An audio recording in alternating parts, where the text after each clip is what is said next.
Joining me from Halifax, the Veterans Affairs Minister, Erin O'Toole, who's had a very long day, so I appreciate you hanging in for us, Minister. Give us a sense of why you decided to do this now and how many people will be affected by the change.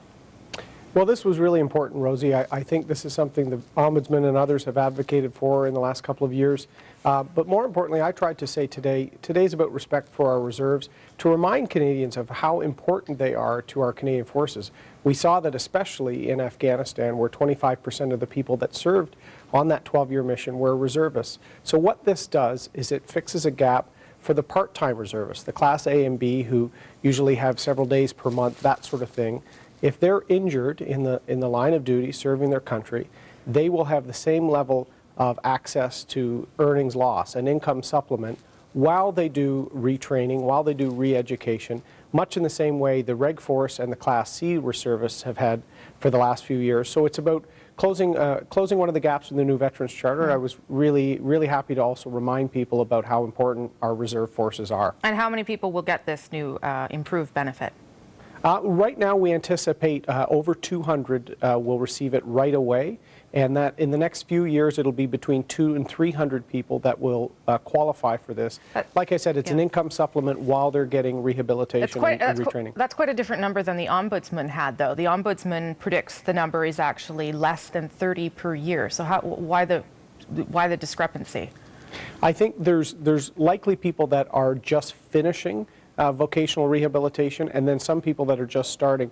This program, which is really part of the core of the new Veterans Charter, Rosie, is that when somebody's injured and they don't recover, so if the Reg Force reserve member don't recover and can't keep that position, they need to have quick rehabilitation, retraining, re-education. We've actually upped levels in recent years to about $75,000 to cover rehabilitation and tuition, that sort of thing. But they need income support during those years. So the number will fluctuate as people come off ELB, as we call it, into new employment. So taking a snapshot in time, that's what we anticipate is when this change is made right away, in the range of 200 will receive the benefit, but that could fluctuate up and down within that range. What about what some veterans advocates are saying today, Sean Berea being probably the most well-known, saying today that reservists in the past may have had some concerns admitting to injury because they were concerned that their contracts wouldn't be renewed, so they just didn't bother even saying that there was something wrong. Does that mean then that they won't necessarily have the documents needed to it means, I should say, that they may not have the documents they need to claim the benefits. So what do those people do? If they've been reluctant to admit this, is there anything that can happen for them?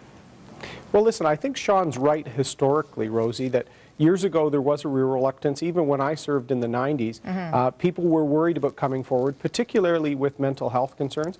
The Canadian Armed Forces has taken a radically different approach in recent years. They have the road to mental readiness that's not just for the military member but their family. We've been reducing stigma in a huge way. That was started in large part by Rick Hillier, Walt Natinchuk, who's now my Deputy Minister, and now with Tom Lawson as the Chief of Defence Staff. Minister Kenney and I see this as a priority, reducing that stigma, because if people come forward quickly, both physical and mental supports are there, they can get back to their job. That's the ultimate goal. So, we want somebody injured to get back to work. But the point is, if you don't have the documents and don't have proof that you have an injury, you're sort of out of luck at this point. Well, what we're doing to ensure that doesn't happen is we're digitizing all the medical records in the Canadian Armed Forces. And actually, if you have to release as a result of an injury, you're going to get a copy of your entire documentation yourself before you leave, and we're transferring these documents while people are injured and still in uniform in the Canadian Armed Forces. We're getting Veterans Affairs involved earlier so that assessments and things like that can be done while they're receiving their Canadian Forces salary while they're still in uniform. Okay, the Canadian press is reporting today that the government has begun some settlement talks in the Equitas case. That's the BC case, of course, of the group of veterans that are saying the new Veterans Charter discriminates against younger disabled vets. Is the hope here to reach a negotiation? Are you trying to negotiate a settlement? What can you tell me about that? Well, Rosie is both a veteran but also a lawyer.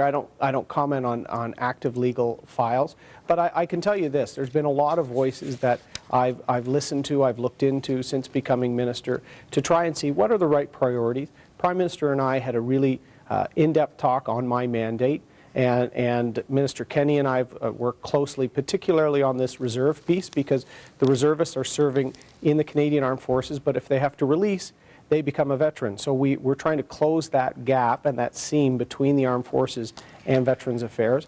So this is a big priority that I think all veterans and all veterans advocates will be looking at closely. So you've got two announcements in, is it the same week? I can't remember. I talked to you already just this week. You've got this potential move to try and settle what has been a controversial case from these veterans.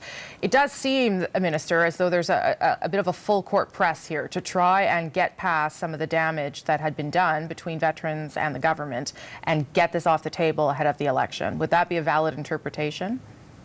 Well, you remember right, Rosie. We spoke on Monday. I was very, very proud of that announcement on the post-65 retirement income security benefit. I spoke with the Prime Minister on day one, on my first day as Minister. We had a really robust discussion about priorities, his priorities, mine, and we're moving. And this is what I promised the veterans community, and this is why we're talking and proactively trying to explain why our priorities are being rolled out, which things we're trying to do. And I'm not questioning whether it was your priority. I'm just saying that perhaps it wasn't always the government's priority, and now you've had to correct a lot of things, or that's what you're trying to do anyway.